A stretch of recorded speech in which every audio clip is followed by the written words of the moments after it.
We finally got on. We finally figured it out. We gotta get you some wired headphones and see if it reads it that way. Yeah, Um, I might be we able to do figured it out. that. Between me being super duper late, I decided to switch the angle of this mic and like I didn't even get it fixed. It's Man. there's a little stud that has to go perfectly in order for it to seat all the way so you can tighten it. And if Mhm. not, this happens where it has no tension. So luckily for me, I don't have it hanging or anything like that. So either way, we figured it out. We are here finally live on the podcast, which we are calling so far the Science Dum Dums. Essentially, two humans having a conversation about science, topic that I believe we both enjoy, and we know probably a lot less than we think, probably more than most. I don't know where we're at with that, but at any rate, here we are, um, having a conversation. My name is Edgar Antillon, and I'll let the other gentleman on the other side introduce himself. Yep. My name is Richard Fletcher. Real life engineer. Over here, I'm uh, science dum dum. Really, just interested in science, and so yeah, we decided to do this podcast. Just seeing exactly how much we don't know. Which arguably is as much as some and a lot less than than others, obviously. Mhm. Um, but yeah, so far I'm having fun. This has been good. Something that I super duper appreciate. So yeah, here we is. Last week, we had a conversation about um the mathematical inevitability of the human race. I don't think we needed. I didn't do any fact checking for last week. If you're new to this, if you listen to this and you haven't listened to any of the other podcasts, this is one of the things that I like to talk about at the beginning of every podcast, and that's essentially fact check the previous episode. Anything that we need to clarify, anything that we might have said that is could be taken completely out of context, or just again just in general fact checking. And last week's episode was really more philosophical than anything else. We did have a few people comment on that, and I think humans said that we should do a part two, and we might do a part two. There was good conversations there in the comments, just a little one. So we want to have a conversation about that. But I really don't think that there was any fact checking, unless you think there needs to be anything that you found after that. No, going through one of the comments about Mr. Levin's work. I believe Mike Levins. Um, I started to look that up, and I haven't quite gotten a chance to sit down and look at it, but it looks very interesting. So I'm going to be probably trying to check it all out for the rest of the week here. Yeah, so he had made a comment about um doo-doo. And obviously some people want to have a conversation about religion and all that, but um I can't remember. He had recommended somebody. Doo-doo. Let me see. Let me see if I can find the recommendation that he made. Do you remember who he recommended? Oh, I Michael think his name Levin. was Mike Yeah, Michael Levin. Please listen to Michael Levin. So we'll have to check that out, um, and see what that's all about. Yeah, but Michael Levin is apparently a human who has a lot of insight about that topic. And I don't know from what perspective that topic is. but I'll have to check it out and see what's up, and then come up with a part two to that episode. Again, I think it's more of a philosophical conversation than, because how do we prove that? How do um we don't know the vastness of this world to a certain degree. We have an idea, so we can't get a correct number. Our satellites, our telescopes, I'm sorry, are pointed at certain directions. We have very limited information. We have a lot of information, but all at the same time, we have very limited information. So I think it's more of a philosophical conversation than anything else. But I could be wrong. So we'll definitely do a part two to that. Definitely do a part two to that. Oh yeah. Anything else you wanted to add about that? Nope. That one was one heck of a show. It was one of those where I didn't have a whole lot of references to kind of back up anything that I would say. So It seems like we still don't. I still don't know. It seems like we still don't. I'm lost. Yeah, it's a tough conversation to have without getting too into the religious conversation, right? And then it becomes the religious dum-dums instead of the science dum-dums. Yep. And again, I'm a firm believer that you can have both. I've said this, and I'm probably going to repeat this a lot. And this podcast is going to be one of those things you guys get tired of, but and who knows? Maybe it changes. Maybe one way or another it changes, but I don't anticipate it changing. But I'm not a Christian, but I don't think I'm an atheist either. I wouldn't claim to be an atheist either.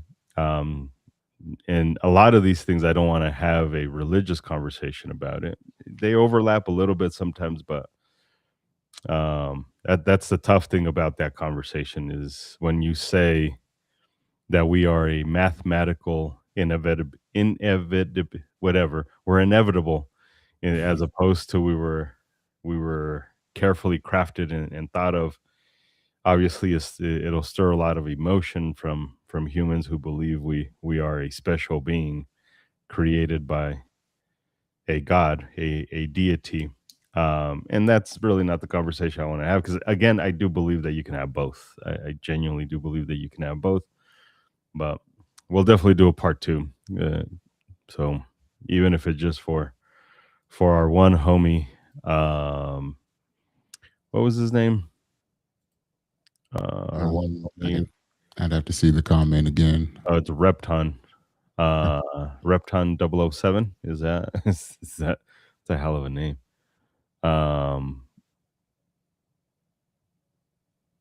Yeah, I think that's the way. There was a few other comments that I'm not gonna touch. I'm gonna leave those alone. I don't want to. It was a huge religious debate on this one, and I said no. That really wasn't what it was about. But yeah, and that's, I think that's a big issue. Is my thing with religion is it relies a lot on faith, and the conversation ends short really quick, right? It just, I believe in God, and that's about it. And that's awesome if that's where you're at, but I don't think it feeds into this conversation of the science stuff that we wanted to accomplish that particular day. Maybe on some other day, but anyways, today you wanted to talk about something else. Yeah. What was that something else? Yeah, so going by the title, your brain predicts your reality. So yeah, it's a nice little thesis. This also came from a couple of different university studies that basically that it has a lot to do with the observer effect, and it has to do with the way that you observe the world. So it's not just received by the brain, that your brain is actively constructing your reality through prediction. Use a sensory input, which is only used to correct errors. So yeah, Yeah, that's unlike last week's episode, this one has a lot of science. Like there is an incredible amount of science related to this.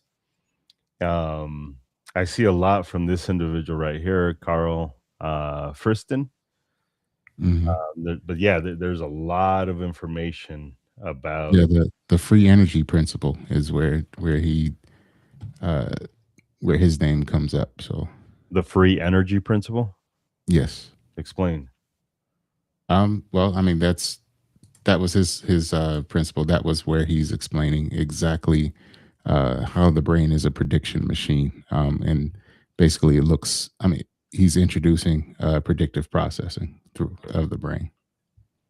So this is the free energy principle is a mathematical framework stating that all adaptive self-organizing systems from cells to brain maintain their existence by minimizing the difference between their internal models and the world sensory feedback known as free energy or surprise. It acts as unified theory for action, perception, learning, suggestion, suggesting agents, minimizing predictions errors to maintain homeostasis. Yeah. Um, so it's all of this stuff. But yeah, by Kay Friston, the free energy principle, unified brain theory. Interesting. So key concepts and application, active reference, and again, I'm looking at the AI version. Usually, this does come up with references, and it tells you where it's pulling it from. Take it for what it's worth. I'm not using ChatGPT, but I am just doing a general Google search. So again, read the articles, do all that stuff. This is generally okay, but I would definitely go look it up. Active interference systems don't just passively perceive; they act to change sensory input to match their prediction. E.g., moving to avoid pain, self-organization. Living systems maintain boundaries by resisting the natural tendency towards disorder, high entropy, which mathematically described as minimizing variational free energy.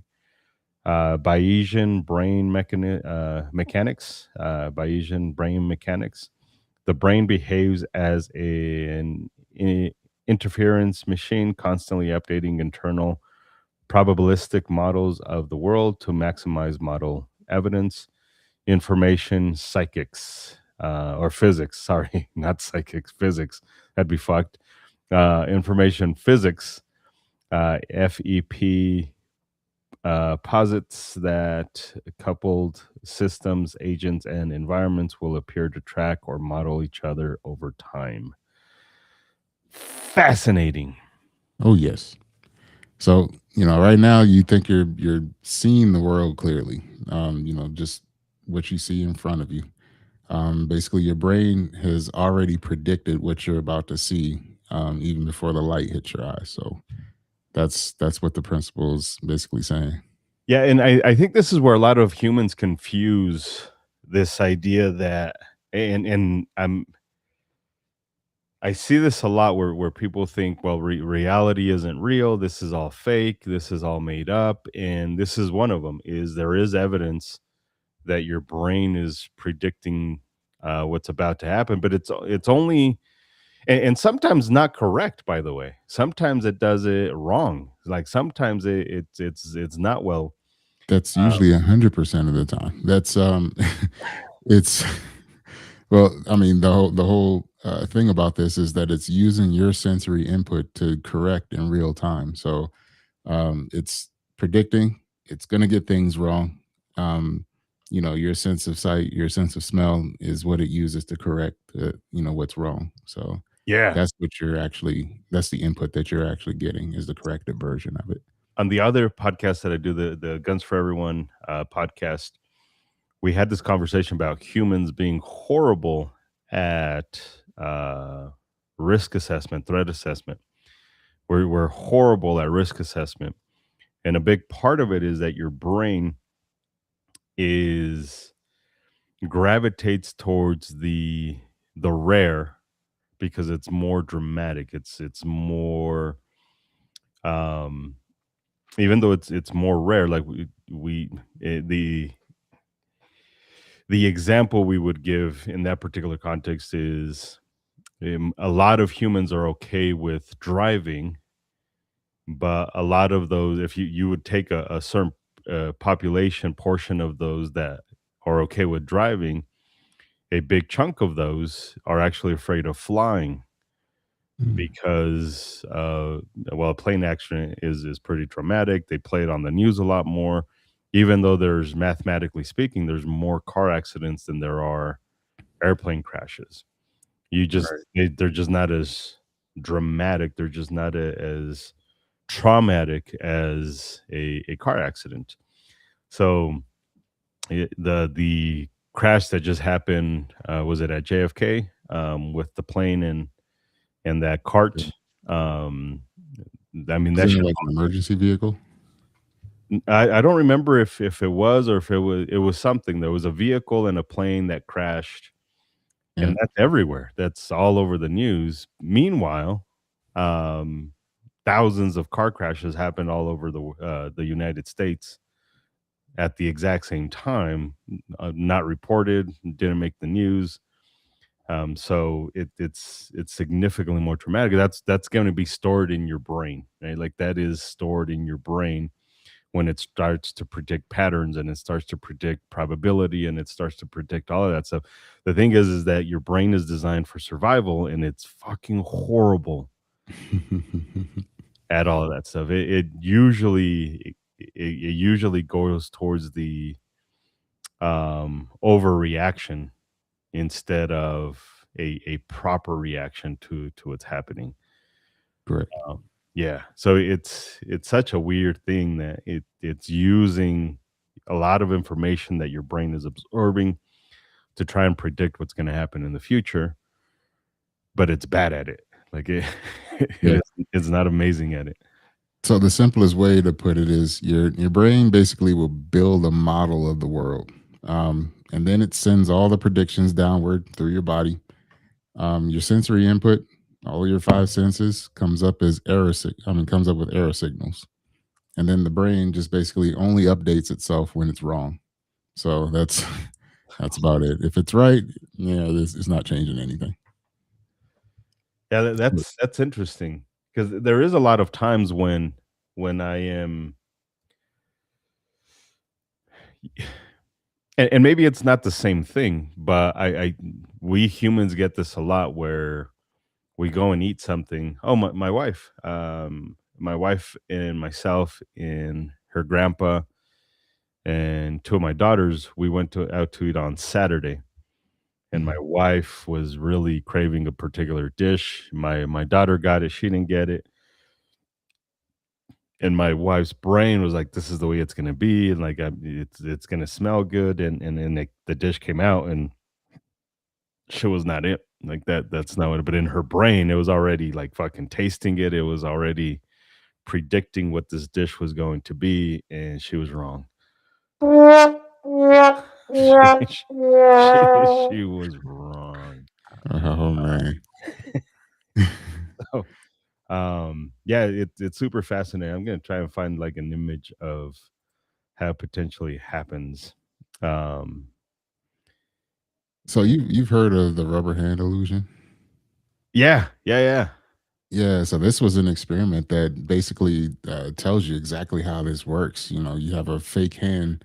Um, you're able to synchronize a touch of that fake hand, almost like your brain is looking at something touching that fake hand. Even though that hand is not yours, you still feel it somehow. yeah. Yeah. So It's bonkers. What's bonkers about this, like, we're looking at it right now, and it has the mathematical equation. Now, I don't know if that's the correct mathematical equation, but and I'm not even gonna pretend to know what it's the on letters it's on mean. the internet. It must be true. Yeah, it's on the internet. It must be true. This is from medicalexpress.com. I don't know how trustworthy they are, but it's talking about the how the prefrontal cortex essentially sends it back, um, to the other cortex, and it's trying to figure out, sensory inputs, binary hit or miss, sensory continuous error based learning, reinforced learning.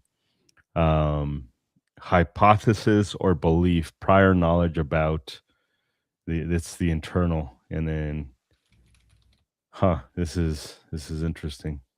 I'm just trying to look for information like visuals for humans, also for myself on how this stuff works. But I mean, it's one of those relatively simple concepts that can get pretty complex. Um, yeah. Oh yeah. Oh, here's another good example that's going to apply to everyone you know. What is it? The bend and aiming principle. Which one? The bend and aiming principle. Is that? Am I pronouncing it correctly? I don't know which one you're talking about. Shooting with both eyes open, pretty much. But what is that principle called again? Spell it. I think it's Bindon or something like that, or something like that. Bindon. Yeah, The I'm Bindon. probably wrong. Bend and aiming concept. Oh, bending aiming. Yeah. Let me see. Let me look that shit up. I need to get better at this shit. Isn't that more for like tracking though? The bend and aiming concept, BAC, is a technique using both eyes open with a magnified aluminum optic to achieve rapid acquisition.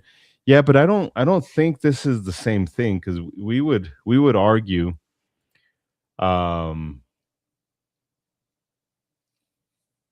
we'd have Because to it falls along the line of, say, like the blind spot prediction of your brain. So your brain is basically fusing um, two images together. So one eye is looking through, say, looking through an optic. The other eye is looking, straight ahead at the target, and your brain itself will actually predict, or it will actually put the two together.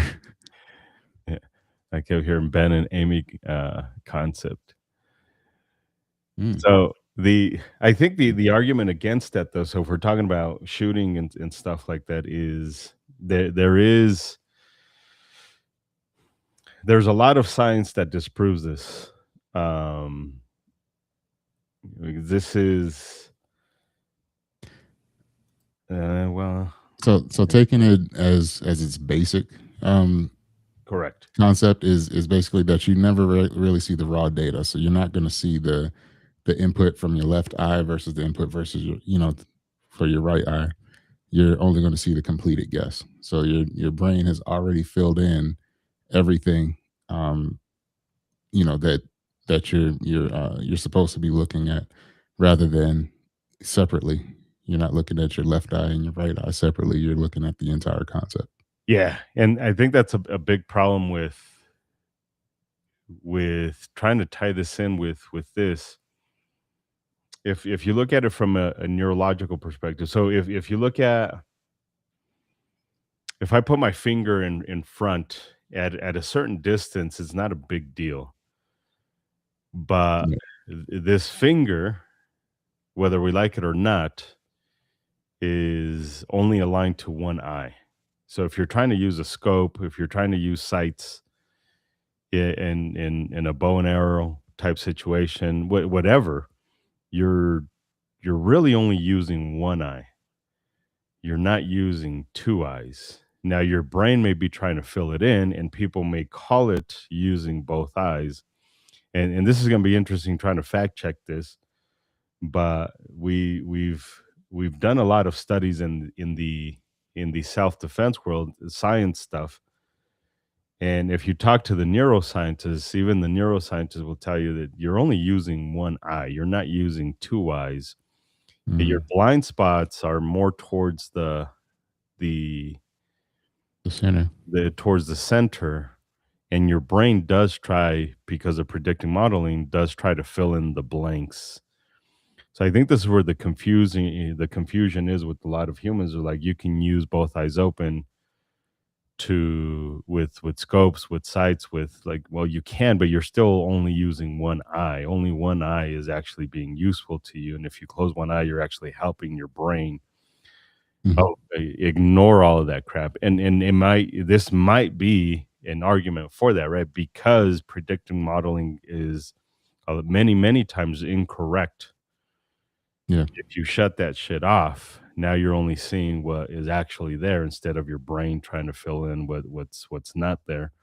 That's like you can actually put a cover over top of your red dot and still see the same exact thing. You'll be able to see your dot and your target.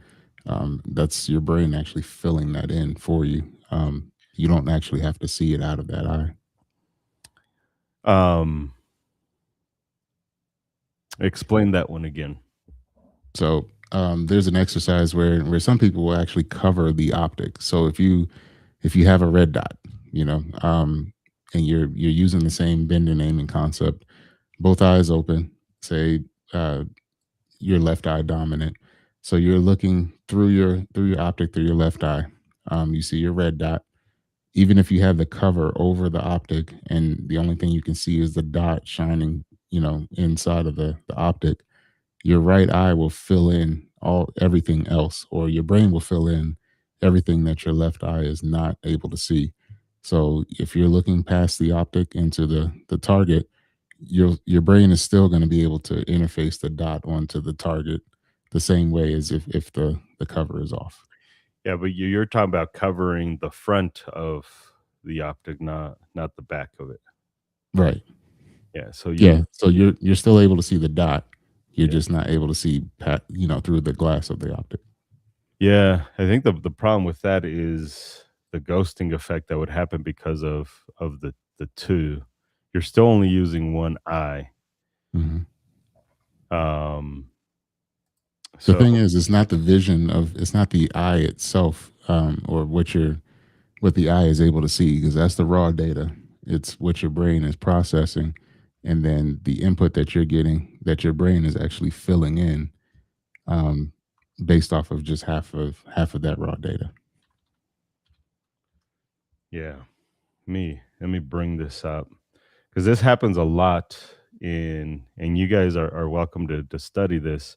This is where the issue becomes, or this is where the issue happens is you get this right when you try and keep both eyes open and you're trying to look past. Let me say this better. If you keep both eyes open and you're trying to see something that's in front of you, one eye is aligned with it, the other eye is at an angle. So you get this thing known as the ghosting effect, and then you essentially have two objects instead of just one object. This is the problem with 3D movies. 3D movies are actually filmed with two lenses that are side by side, and that's how you get the 3D effect. You wear the glasses that kind of merges the images together, and then you get that 3D effect. In using sights, if you don't close an eye, that's essentially what's going to end up happening is you because one eye is looking directly in front, because again that gun, whether you like it or not, that scope, that bow and arrow, whatever, whether you like it or not, is going to be aligned with one eye. I know the exercise that you're talking about. um it'd be interesting to see how it correlates with all of this stuff. I'm gonna put Isaac on this. Isaac's gonna be on the job now. Because Yeah. this is what we try and do all the time is we're always constantly trying to disprove what we believe. Hmm. And in the shooting world, there's the opposite. Is in the shooting world is I want to prove what I already believe.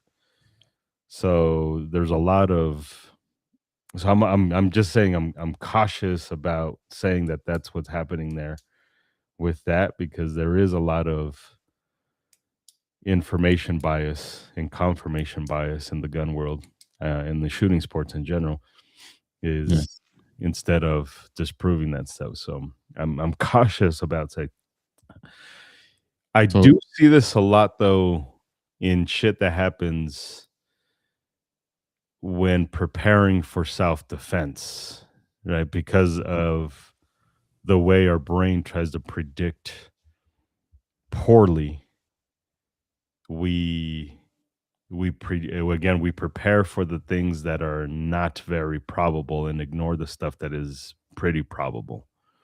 correct. That we do see a lot where humans are like, well, I mean, if you look at training and there's this whole industry around preppers where the grid's gonna go down and the sun's gonna knock out the power grid and we're all just gonna die and you better prep and it's just like nothing wrong with having some extra water on hand. Yeah. But if we look at probability, you're not preparing for the most probable, which is changing the tires on your car so that you don't hydroplate. Uh, there's no hydroplaning happening when it rains. Like that's more probable than the sun knocking out the grid through Yeah. EMFs or So many cans of chili you can buy instead of snow tires or something. correct. And but that is the way our brain works though. Yeah. Our brain does go towards the insane. Our brain does go to the crazy. And a lot of it has to do with this is the predictive modeling. Like you say, a lot of the correction happens in real time and not beforehand. Yeah. So Go. there's another thing called a predictive delay. So basically, your brain trying to smooth out your perception. Um, it's the principle that we're always slightly in the past and not necessarily in the current now. And we're actually experiencing just a stabilized model. So your brain kind of buffers a little bit. I mean, my brain kind of buffers a lot, but yeah, it buffers a little bit, and you're once the predictions have been proven through your sensory input, then it gives you the stabilized experience. So that's another uh, thing to look at. Yeah, the brain uses predictive coding. I'm just reading again off of just um, a gathering of which one are these from PubMed, University of Melbourne. What you're seeing right now is in the past. That one I did know. So your brain is predicting the present. That one's super interesting. What you're seeing right now is in the past, so your brain is predicting the present. But anyways, brain uses predictive coding to overcome neur- neuronal transmission delays, allowing us to perceive the world in real time rather than in the past. Sensory input takes dozens of milliseconds to reach the brain, so the brain predicts the current position of moving objects or events to close the gap, often correcting the lag in the visual cortex. That is bonkers right there.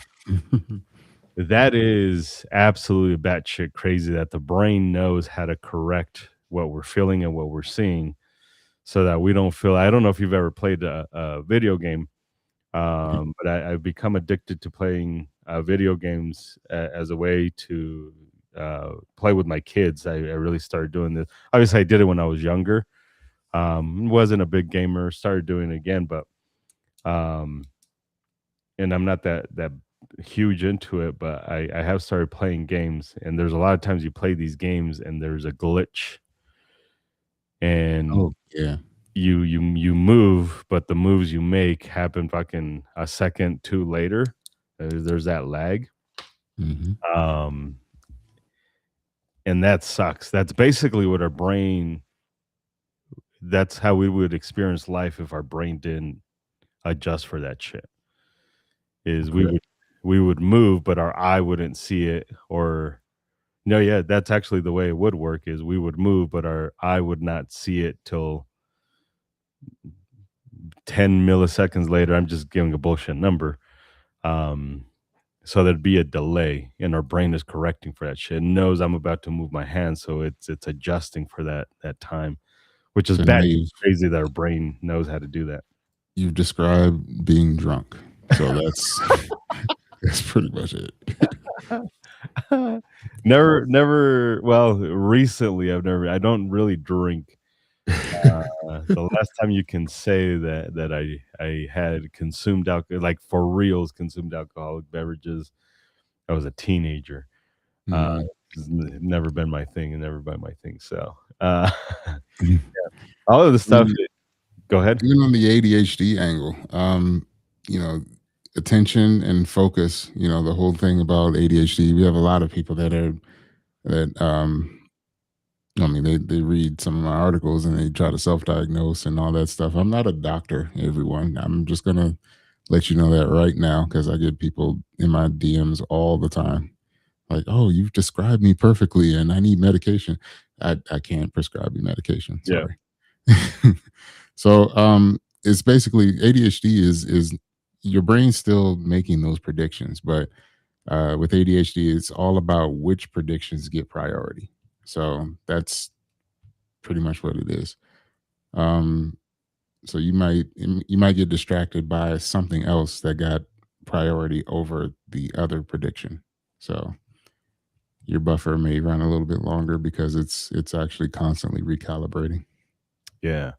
There's this I don't remember where I seen it in my studies of all of this stuff, but there's this analogy that our brain in this context works more like a weather app, Mm, um, where it's looking at previous models and it's trying to predict what's going to happen in the future based off of these models. The way the clouds were moving today, the way the clouds were moving yesterday, and it's trying to predict based off of this and all of the record keeping we have for decades.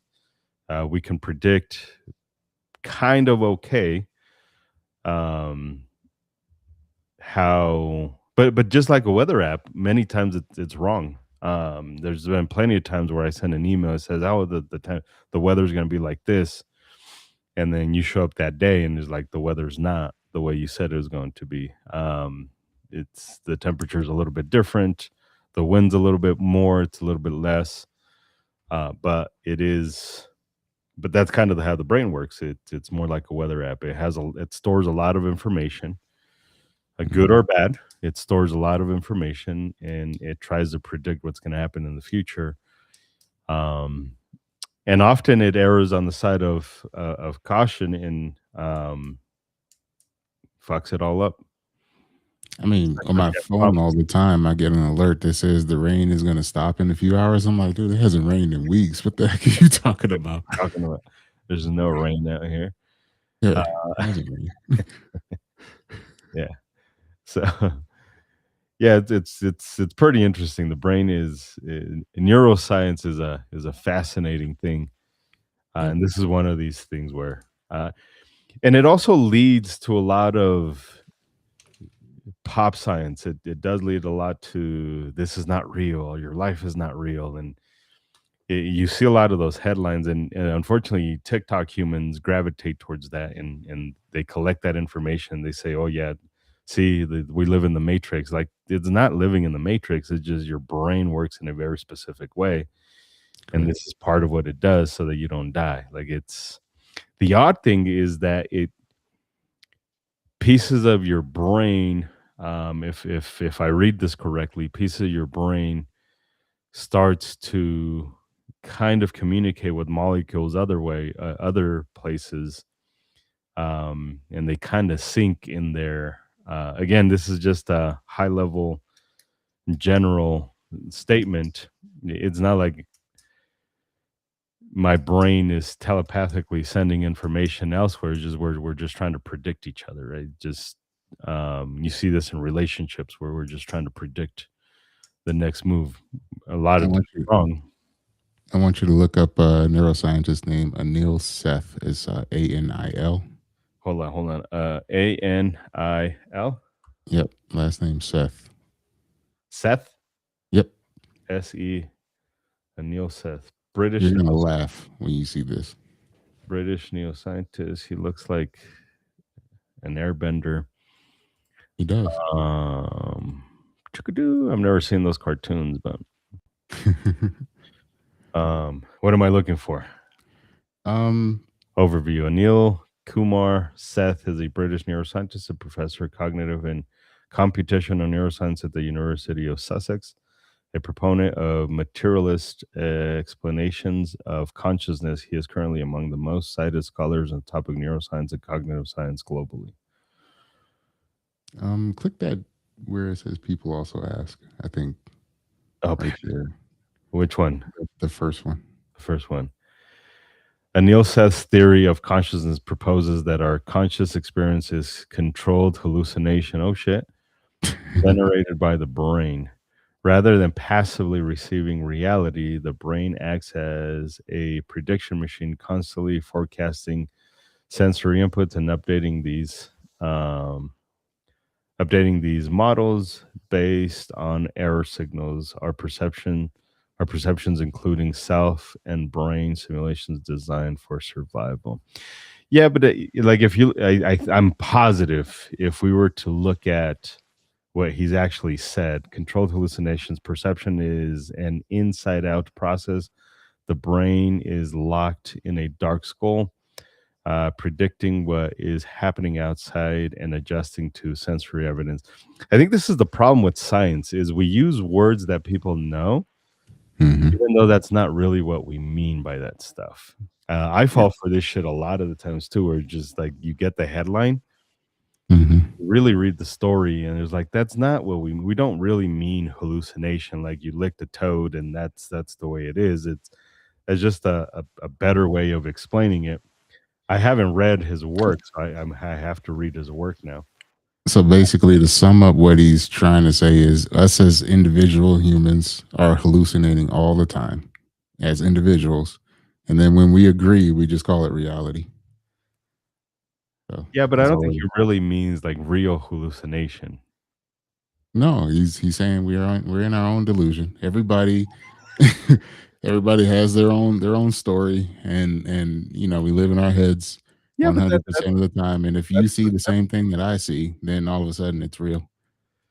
but that's perception. That's peer pressure. That's not far fetched.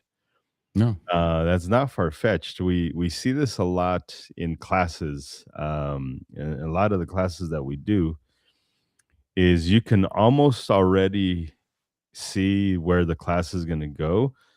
Because if one human says one thing, and this is the problem with giving people's full reign, and but you encourage the conversation, but you also understand this is a problem with allowing people to have a real conversation with you.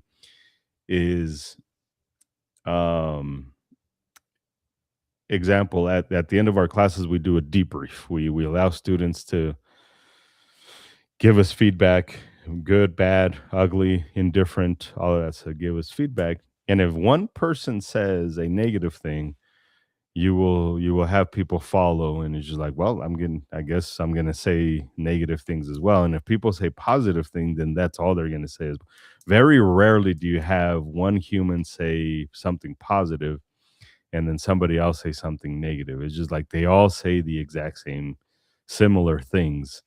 Yeah. Um and but so that's kind of the same thing that's going on here. Is just humans just want to be agreeable to not to avoid conflict because Mhm. it's easier to go that way. I'm gonna have to look at what he actually means by hallucinations. So by hallucination, it's supposed to be prediction without correction. So it's just what your brain is doing without the sensory input, without the correction. That's the Yeah, hallucination. yeah, but I And don't I then, don't think he means hallucination again, like fucking you're on mushrooms hallucination. yeah, I think he means more like ChatGPT hallucinations, where it's uh, I tell ChatGPT it's hallucinating all the time, just let's to see, confuse it. let's It's like, see. no, that's not right. Let's see definition of hallucination. Maybe I don't understand what the fuck the definition of hallucination is. So then after that, you have perception, which is what you were saying. Once you have two people perceive a certain thing, but perception is like the brain's prediction constrained by its input. So that's what you're perceiving. Yeah, so definition from Oxford Languages. So that's where Google is taking this from. Is from Oxford. An experience involving the apparent perception of something not present. So, and I think this is where a lot of people, when they think hallucination, they just think drugs. I just am on drugs. Mhm. A response produced by an artificial intelligence program or tool that appears to be accurate or plausible but contains inaccurate or misleading information. Does it have more?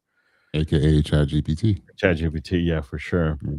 So again, so I think this is the problem with most humans when they think hallucination is what he's describing quite literally just it's my perception. Um, So if you ever watch court cases, and I encourage humans to go watch court cases, it's fucking fascinating. If you watch like a murder trial, mhm. a lot of times the person says, "No, this was self-defense, it was not murder." And they look at all the facts and they one of the things you have to look at is what was that person's perception of the threat. Yeah. Um, it's their reality. We may or may not agree with it, but it's their reality of the events. Sometimes it's just murder, but a lot of times it's like, no, that like they legit perceived that something that Blue. was not real was real. Yeah. I mean, again, it was real to them, and Yeah. the court has to take that into consideration as well. So I think Yeah. that this is what he's talking about here So is yeah, basically what reality would be is basically a shared corrected hallucination. So it's crazy. yeah, it's when two people or more are actually seeing the same hallucination at the same time. Well, the same corrected hallucination. Well, then it wouldn't be a hallucination at that point. It's a hallucination or a perception Right. So it's the until same people agree. perception then. Yeah. So, because the sky's blue is we agree that it's blue, even though science proves that blue really isn't. It's not something that happens all that natural. Like you Google that shit. That's a fascinating one where blue's not real. It's Mhm. more complex than that. And there's more nuance to it than that. But this is why That's you next don't. week. What's that? That's next week. It's next week. Yeah. The For sure. reality of blue. As we see all of these blue lights and but it's not natural. It's not a very natural thing. A lot of people say, well, the sky's blue, like, but it's kind of not. It's the way the atmosphere filters out certain colors and we perceive it to be blue. Yeah. um What because about surprises? So you only notice your brain really only notices surprises because if its prediction is correct, I mean, it's nothing. It doesn't really correct itself. There's nothing for it to correct. yeah, But when that prediction fails, then all of a sudden it catches your attention. That's where your brain has to correct everything from its sensory input. yeah, That's what we count as surprises. So yeah, this is what we talk about a lot in our self-defense classes, this idea that military training, police training is, for the most part, a big chunk of it is offensive, and you have an anticipation. I kind of know what I'm going to. I got the information. They told me go here, and I went there, and I kind of know what's going to happen. So there's not much of a surprise. mhm. So that scenario tolerates what you train in a controlled environment a little bit more, if that makes sense.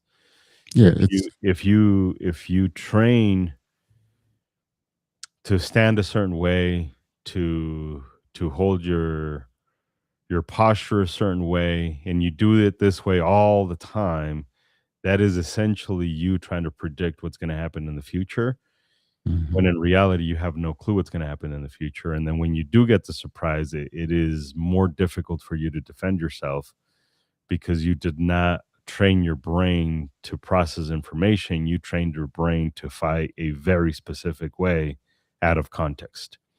Yeah.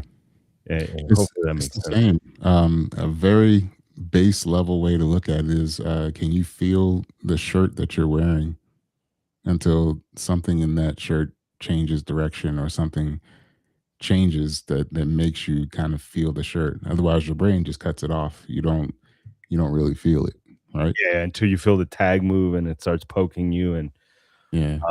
there's a fold or a crease. That happens a lot in sleeping, right? Like the pillow has to be a certain way or else. But once it's a certain way, like you almost forget you're on a pillow. Yeah. Yeah, for sure, for sure. It's fucking crazy, man. That's So the tagline of this podcast, by the way. It's yeah. fucking it's crazy. Science is So nuts. a good way to say it is you don't really perceive what is happening. You perceive what breaks your expectation. So um that's a good way to look at even your self defense. Well, we do an exercise where we have people look for a unique change in the environment.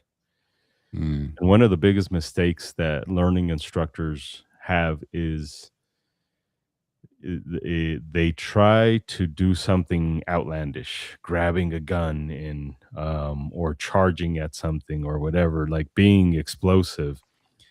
And it's really difficult to tell people like that's not what you're looking for. If you were in an active threat and a fucking gorilla jumped out of the bushes and was going wah, like you would notice that. You don't need help yeah, noticing that. You need help. Your brain needs help looking past the gorilla that's not a threat, and looking for the subtle shit that could potentially be a threat.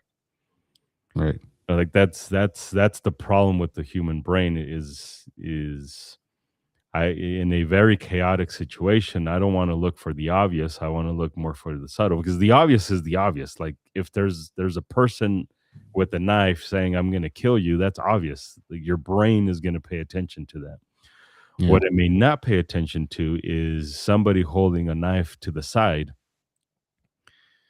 not saying anything. Like you might overlook that, and you should be looking for that. Like you have to be explicit about looking for that particular threat because it's not as mhm, obvious, if that makes sense. And I think that's what we're talking about here is your brain's looking for very obvious things, not for the surprise. correct. If I'm understanding you correctly. This is why Um, it's important for the understanding of neuroscience. yeah, it's not necessarily looking for something grand that's gonna change its perception. It's looking for just something that changes. So, say you're in a, I mean, I work in a lot of data centers. Yeah. So let's say you're in a data center and all you hear is the whirring of the fans and things like that. Somebody could come through blasting music. You might hear it, you may not. Usually those fans are much louder than that. Um, but as soon as all the fans stop, that grabs your attention faster than anything. So Correct. The silence. If the you're a parent silence is like, if you're a parent, it's kinda the same thing, like, "Why is it so quiet? yeah, why is my kid quiet and Why it's is my been kid missing for quiet? 2 hours? The fuck is going on? Why are they quiet?" Yeah, Yep. absolutely. Yeah. So the question I had is, are you ever actually in contact with reality? I mean, we already went through a show where we said we can't touch walls, we can't walk through walls because we bounce right off of them.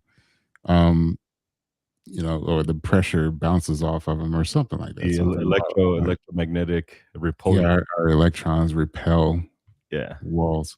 yeah. So, I mean, are you ever actually in contact with reality or with the world or anything? Well, according to neuroscience, no, that, that one from Melbourne was actually a pretty decent read. I encourage you guys to go read it. Um, what was it? The predictive delay of the brain. Hmm. That was from one of the articles was from Melbourne, and the title of that one is "What you're seeing right now is the past, so your brain is predicting the present." Um, Encourage you guys to go read that. I just kind of skimmed through that, but it's a really good one. It depends on how you define reality. It depends on like I would say yes, obviously this is real. This is a microphone. I am touching the microphone. You are in front of me. Obviously this is real. Hmm. So from my point of view, from my brain, 100% we are in reality. The problem is like well, how are we defining that reality? And I think this is the problem with science is everybody wants to define reality a slightly different way instead of saying this is what reality is. Yeah, they're defining it as objective experience, and so basically, the world that you see isn't, or the world that you're experiencing isn't actually the world itself. It's pretty much the most stable version your brain can come up with. So, yeah, According like it's but so it's your still brain. real. It's real to you. Yeah. Well, So no, it's there's like what do you see behind me? um, shelves. Shelves, like for sure, and it's got shit all over it. Yeah. Um, like we we we both see it. Like it's not subjective. That is an objective reality. Uh-huh. I think emotions are probably more subjective. Is um, I think once you start adding emotion to it and feelings, then it alters your view on what real is and what it's not. Again, the way I read text is often based off of my traumas, so I often find myself telling other people what I'm replying to make sure that we're on the same page. Hmm. Um, I've had to do that a lot. It's just like, hey, your text came off as bitchy. Your text that's based off of my filters. I'm like, no, I was just writing a text. Like, because text has no emotion, Right. but often you read text based off of and you give it an emotion, but that emotion is yours. That Correct. emotion is not always the emotion that the person was writing it from. Like that is a subjective reality. I'm always perceiving exclamation points as incorrect. Like I can't, I don't know what those mean. So if you give me an exclamation point, I don't know if you're excited, if you're angry, if you're, I can't tell. Yeah, So for sure, for sure. Which is hilarious because I always write "Hey" at the beginning of almost all of my replies, like "Hey," and it's an exclamation point. right. Almost always. But yeah, I Yeah. mean, I would but think you're yelling at me or something. I'm but see again, that's your perception based off of feelings. correct. But it doesn't get away from the fact that I still did text you, or I did still email you, or there was a conversation had that there Mhm. is a reality of a conversation that was had, but the emotion you added to it based off of traumas and emotions is you can argue your hallucination, but only based off of previous relationships, previous experiences. But that's your problem. That's not my problem. But it's still a very real thing, the conversation. So this is the problem with like when we argue is reality real? Is this all make believe? Is like it depends on what this is real. This is absolutely real. I don't think we So can debate that it's real or not. right now, Edgar, your brain's predicting this sentence right now, and it's finishing all the words that I'm saying before I even say them.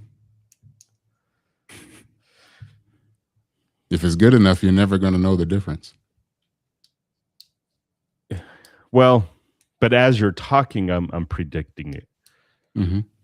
Like if you say finish my sentence and then you stopped, I couldn't predict it because I don't know what the fuck you're talking about. If you say predict the next sentence and then you shut up, like I can't do it. I can only predict it because I already know the words that go together.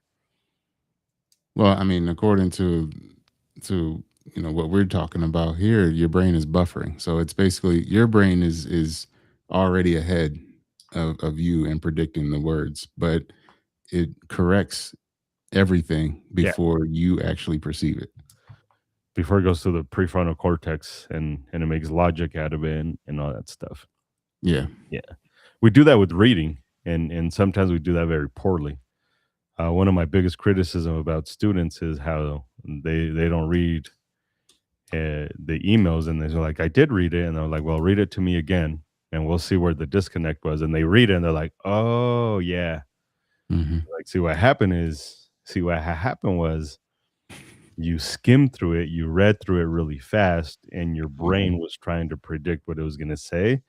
to be efficient.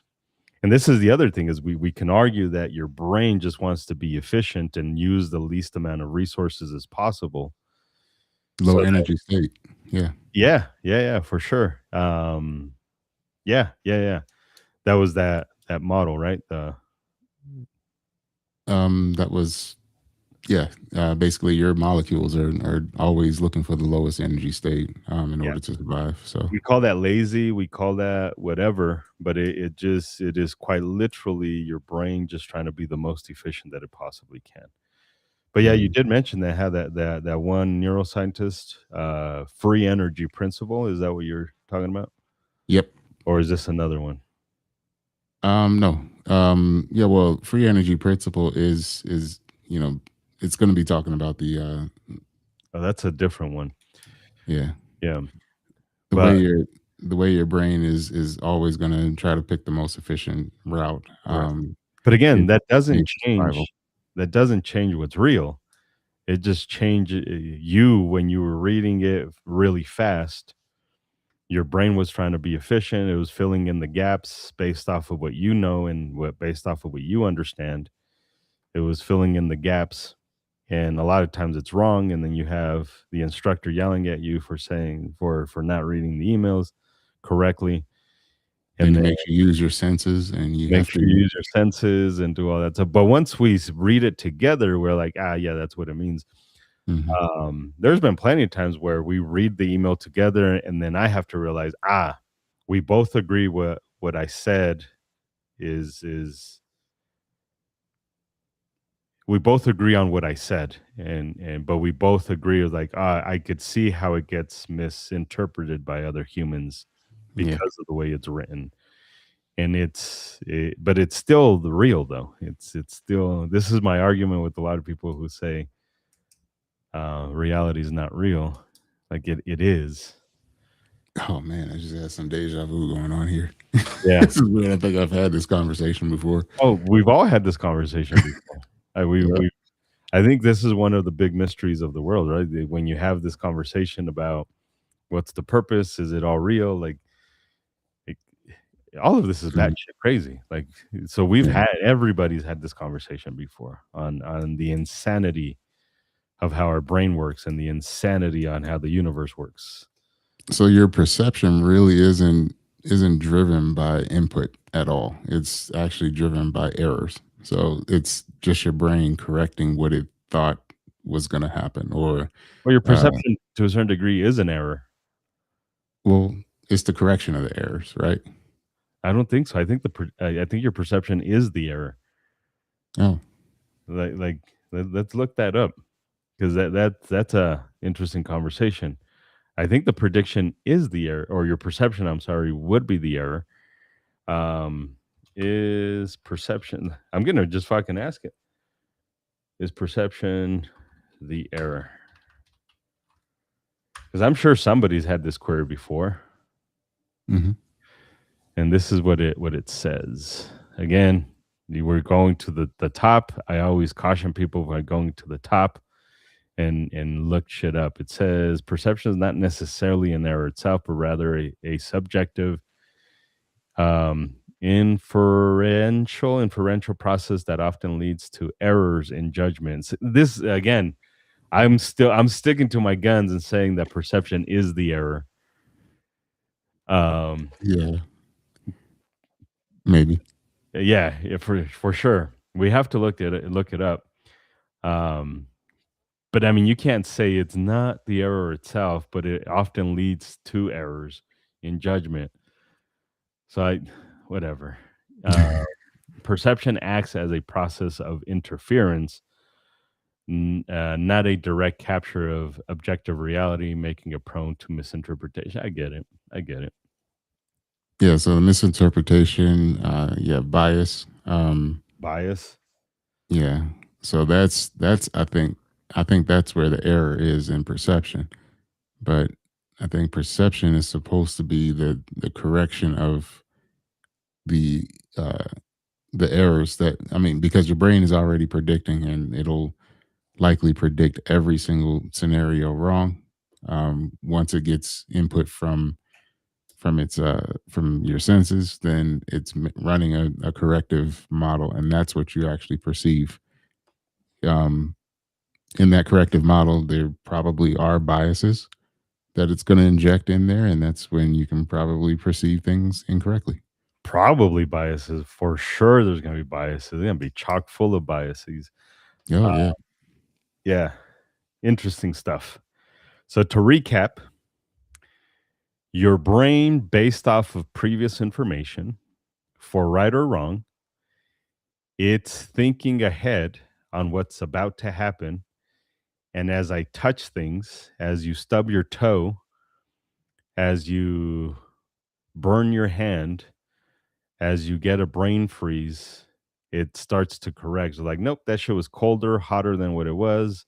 This was closer than what it was. And it starts to correct it. You throw a basketball and you're like, I think this is how much energy I have to throw the basketball in, and then you miss, and the brain's like, ah, I calculated wrong. Try that shit again, and then it corrects for whatever it is, more energy, less energy, a little more to the right, a little more to the left, and it Hmm. starts to correct based off of the visual information, the touching information, the smell or whatever. Taste sometimes, unfortunately, when you go to a restaurant, you think shit's gonna taste the way you wanted it to, and it doesn't. I argue that nostalgia has you believing that your ancestors' cooking is better than what it was. Some ancestors cook pretty good, but I think a lot of your grandparents are not as great at cooks as you thought they were. It was just your brain and your emotions that connect you with, and like it tastes better than what it was. So like your brain wants there to be an emotional connection to it. Hmm. It enhances, because of bias, it enhances the taste and the flavors of your ancestors. It's gotten me in a lot of trouble. Is Uh, that what happened at dinner the other day? no, no, because that was at a restaurant. It wasn't ancestors. That was at a restaurant. Oh, okay. Um, Their ancestors. yeah, yeah, for sure. But I for sure have told my wife like that's not real Mexican food, and like no, but my grandma made it this way. I'm like that's not fucking cool your tits. That's not what it is. But it's her grandma, so of course, like her cooking is her cooking because she loves her grandma. Can't Yeah. take that away from her. But Yeah. asshole is just gonna be like, nope. That's nostalgia, right? That's your brain. This is not predicting. But I have experienced that too. You go to a place where you went to when you were a little kid, and then your wife talks shit about it, and you're like, it's still good, and it's just a sandwich. It's just whatever, it's just food. But like it's definitely your brain predicting what's gonna happen in the future, and then when it doesn't go that way, or it makes it go that way. The Oh, other thing where the logical side of your brain is just like, it's just a sandwich, and yeah. then the other side of your brain's like, "Yeah, but it's the greatest fucking sandwich ever," and then your logic is like, "But it's still just a sandwich, like, it's calm down, it's Mhm. a sandwich." Yeah, the brain's fascinating. It's a weird machine. It's a weird machine. Uh, Oh, yeah. Anything else you wanna add before we close this down? No, this was a good one. Yeah, this is a fascinating one. Yeah. I'm sure we could do a part 2 and 3 to this as well as we learn more information about this, or maybe we can't. Mm. But at any rate, I appreciate you guys jumping on. Thanks for listening. Hopefully, in the future, you guys share this stuff, subscribe, do all the things that you do for social media stuff. Mhm. Obviously, at some point, if it's just Richard and I having these conversations, we could just have them over Zoom and not include you guys. So it does help out when people share the stuff, like, comment, do all the things that you're supposed to do on the social medias. But so far, I'm enjoying this stuff. So Yeah. um, go. If anybody gets a chance, if you're on Facebook, check out my Facebook page. It's just my name, Richard Fletcher. Got a lot of little interesting articles and things like that, and jump in the comments and debate with all the people that like to turn it into religion and stuff like that. And none of it is religion, by the way. So Can you I think you can edit your name. What is Um, the engineer of reality? Engineer of Reality would be the YouTube channel. And I haven't really posted anything else other than these streams. These So are- Yeah, eventually I'll start to do something. yeah, I've been encouraged to do voiceovers and stuff like that for some of the articles that I write. So I don't know. yeah, absolutely. Check that out, Engineer of Reality, Richard Fletcher on Facebook. Um, for me, it's just my name on whatever. But yeah, maybe at some point we'll have a website. We'll do this correctly. But again, if there's nobody going to be watching it, nobody going to be sharing it, then it's just one of those where it, the for me right now, the amount of energy putting into this has to make sense. Mhm. So I think right now this makes sense, and if it gets bigger, then it'll make sense. But as of right now, we'll see where this goes. We'll see where this goes. But I appreciate you guys. Thanks for being here. Thanks for hanging out Yeah. for an hour and 11 minutes. See you guys next week. Probably, most likely. Predict that. I'm predicting that. It's going to be on a Tuesday. Yeah, that's gonna be on Tuesday Oh at 7 man, p.m. maybe not 7 p.m., but yeah, sometime around that Just time, if I can 7-ish. get all my stuff worked out. So, all right, guys. We'll see you guys.